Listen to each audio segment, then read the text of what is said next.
A mother and father are dead, allegedly at the hands of their son. We now know the names of the double homicide victims killed over the weekend in Spanish Fort, and 25-year-old Trinell Brown is now charged with capital murder in the death of his parents. WKRG News 5's Debbie Williams is joining us. Debbie, you also found out there was a witness. Yeah, so the investigators released the name of the victims earlier today. They are 52-year-old Clemmy Brown and 42-year-old Sarita Brown, but friends and family just knew them as Chuck and Keisha. And you're right, there was a witness to this crime, a 4-year-old little girl. Now, the crime scene tape around the mobile home has long since gone since Saturday's shooting.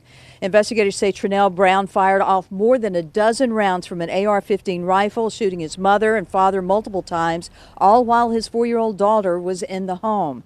Investigators say it all stemmed from an ongoing argument, but an uncle who spoke to us earlier this afternoon says Brown suffers from mental illness and that he didn't know what he was doing.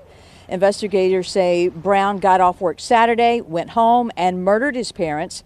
After the shooting, he called 911, waited for law enforcement at the mobile home on McFarland Road, and still had the rifle when they arrived. He was taken into custody, charged with murder, and charges were upgraded earlier today, Cherish, to capital murder. This is just a story. You step back and you just have to take a breath. Now, Debbie, physically, that 4-year-old little girl is all right, correct?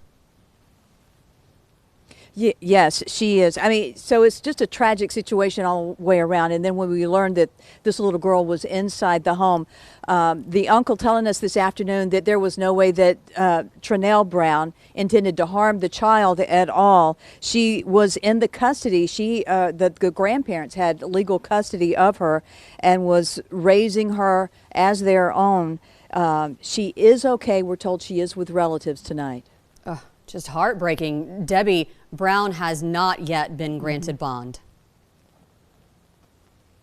No, so because those charges were upgraded today, the bond hearing that would have been held today was pushed to tomorrow morning. With those capital murder charges, which we learned in that quadruple homicide in Daphne just a few weeks ago, he will be assigned to a certain judge who will carry this case the whole way. That will happen at 8 o'clock tomorrow morning in Bay Minette. Cherish?